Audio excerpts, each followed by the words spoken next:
Welcome to Kamala's kitchen diary cooking சேனலுக்கு உங்களை அன்போடு அழைக்கிறோம். அன்பு சொந்தங்களே, எல்லாரும் எப்படி இருக்கீங்க? நல்லா இருப்பீங்கன்னு நம்புறோம். இன்னைக்கு நாம சமைக்க போறது பாரம்பரிய முறையில் அம்மியில் அரைத்து வைத்த உள்ளிக்கறி. இது சாதத்திற்கு மட்டுமல்ல, இட்லி தோசைக்கும் நன்றாக இருக்கும். வாங்க காய்ஸ், சமைக்க போகலாம். அம்மியில் அரைத்து வைத்த உள்ளிக்கறிக்கு தேவையான பொருட்கள்: சின்ன வெங்காயம் 200 கிராம், தக்காளி பழம் 1, பூண்டு 10 பல், நெல்லிக்காய் அளவு புளி கரைசல் 1 கப், மிளகாய்த்தூள் 2 டேபிள் ஸ்பூன், மல்லித்தூள் 1 டேபிள் ஸ்பூன், மஞ்சள் தூள் அரை டேபிள் ஸ்பூன், கடுகு வெந்தயம் தேவைக்கு, கறிவேப்பிலை தேவைக்கு, உப்பு தேவைக்கு, துருவிய தேங்காய் 1 கப். கடாயை வச்சுட்டு நம்ம உள்ளிக்கறி வைக்க போகிறோம். தேங்காய் வறுத்துக்கும். கறிவேப்பிலை போட்டுக்குவோம். கொஞ்சம் தேங்காய் ஊற்றிக்குவோம்.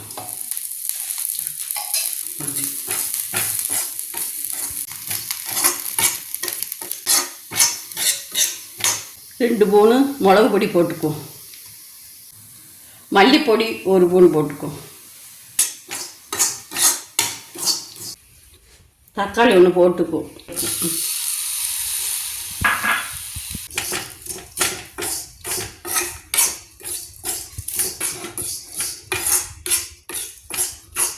இன்றைக்கி நம்ம அம்மியில் அரைச்சி நம்ம உள்ளிக்கறி இன்றைக்கி வைப்போம்.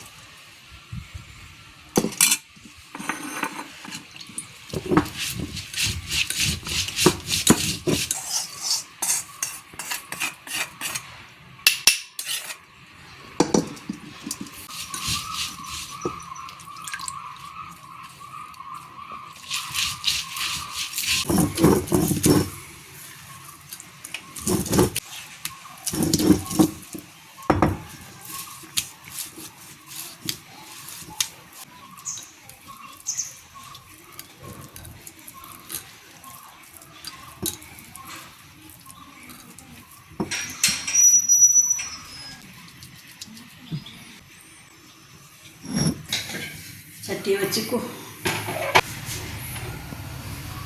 சட்டி காஞ்சிட்டு ஒரு 3 கரண்டி தேங்காய் ஊற்றிக்கோ.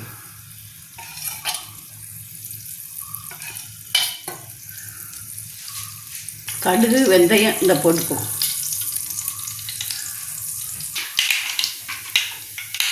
வெங்காயம் போட்டுக்கோ.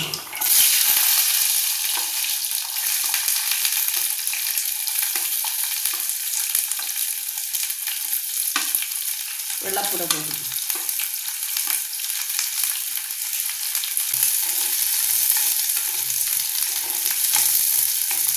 உப்பு போட்டால் சீக்கிரம் வதங்கிடும்.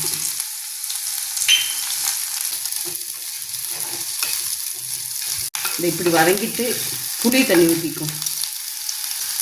இந்த நெல்லிக்காய் சைஸில் கொஞ்சம் புளி, இந்த மஞ்சள் பொடியும் போட்டுக்கும்.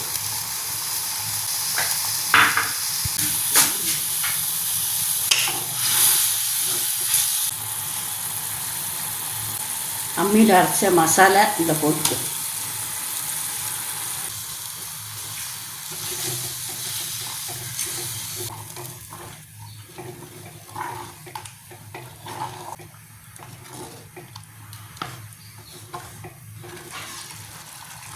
நல்லா கொதிக்கட்டும்.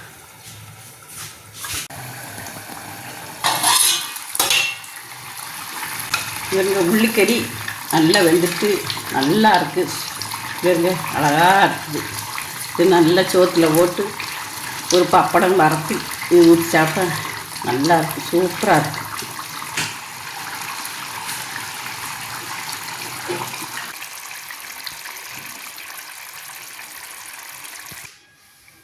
உள்ளிக்கறி ரெடி. என்ன காய்ஸ், இன்னைக்கு நாம செஞ்ச உள்ளிக்கறி உங்களுக்கு பிடிச்சிருக்கும்னு நம்புறோம். நீங்களும் ட்ரை பண்ணி பார்த்துட்டு உங்கள் கருத்துக்களை கமெண்ட் பண்ணுங்க. எங்கள் சமையல் உங்களுக்கு பிடிச்சிருந்தா லைக் பண்ணி ஷேர் பண்ணுங்க. அப்படியே மறக்காம சப்ஸ்கிரைப் பண்ணி பெல் ஐக்கானையும் கிளிக் பண்ணிக்கோங்க காய்ஸ். இன்னைக்கு உங்களுக்கான டிப்ஸ்: இட்லி ஊற்றும் போது கரண்டியை மேலாக லேசாக கலக்கி ஊற்ற இட்லி மிருதுவாக இருக்கும். இட்லி அரிசி 5 பங்கு, உளுந்து 1 பங்கு சேர்த்து அரைத்தால் இட்லி மிருதுவாக இருக்கும். ஓகே காய்ஸ், இது மாதிரி புதிய ரெசிபியுடனும் புதிய டிப்ஸுடனும் மீண்டும் உங்களை சந்திக்கிறோம். தேங்க்யூ ஃபார் வாட்சிங். நன்றி, வணக்கம்.